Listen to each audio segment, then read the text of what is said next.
আউযু বিল্লাহি মিনাশ শাইতানির রাজিম। বিসমিল্লাহির রহমানির রহিম। দোয়া সম্পর্কে একটি হাদিস পেশ করছি। আউযু বিল্লাহি মিনাশ শাইতানির রাজিম। বিসমিল্লাহির রহমানির রহিম। আবু বকর সিদ্দিক রাদিয়াল্লাহু তাআলা আনহু থেকে বর্ণিত, তিনি রাসূলুল্লাহ সাল্লাল্লাহু সাল্লামকে বলেন, আমাকে আমার নামাজের মধ্যে পরপর একটি দোয়া শিখিয়ে দিন। রাসূলুল্লাহ সাল্লাল্লাহু আলাইহি সাল্লাম বলেন, তুমি বলো, হে আল্লাহ, আমি আমার নিজের প্রতি জুলুম করেছি, অনেক জুলুম। তুমি ছাড়া গুনাহ মাফ করার কেউ নেই, কাজেই তুমি আমাকে মাফ করো। মাফ তোমার কাছ থেকে, আর আমার উপর রহম করো। অবশ্য তুমি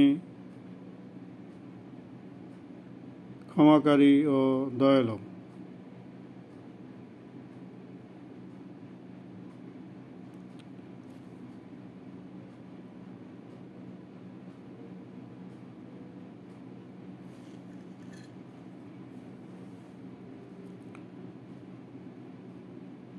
ইমাম বুখারী ও ইমাম মুসলিম হাদিসটি বর্ণনা করেছেন।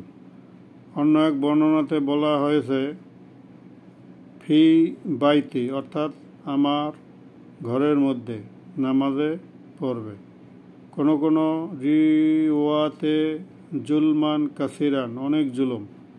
অপর বর্ণনায় কাবিরান শব্দ এসেছে, তবে উভয় শব্দই একসাথে ব্যবহার করা সঙ্গত হবে।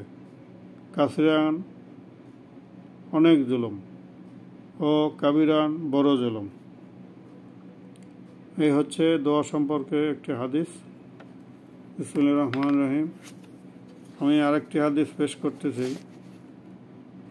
আবু মুসা রাদিয়াল্লাহু তাআলা আনহু থেকে বর্ণিত, নবী সাল্লাল্লাহু আলাইহি সাল্লাম নিম্নোক্ত বাক্যে দোয়া করতেন, হে আল্লাহ, আমার গুনাহ ও মূর্খতা মাফ করে দাও, আমার কাজে বাড়াবাড়িকে মাফ করে দাও, এবং আমার সেই গুনাহ মাফ করে দাও যা তুমি আমার চাইতে বেশি জানো।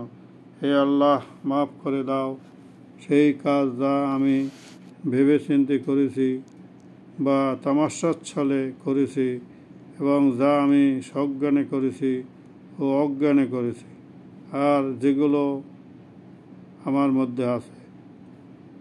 হে আল্লাহ, মাফ করে দাও আমার আগের ও পরের সমস্ত গুনাহ, এবং যা আমি গোপনে ও প্রকাশ্যে করেছি, আর আমার সেই গুনাহ মাফ করে দাও যা তুমি আমার চাইতে বেশি জানো।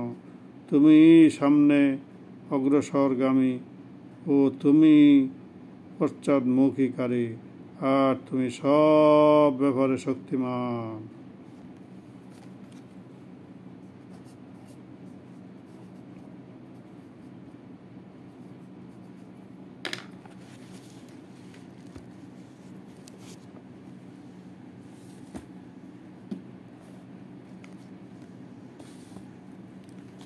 আসসালামু আলাইকুম।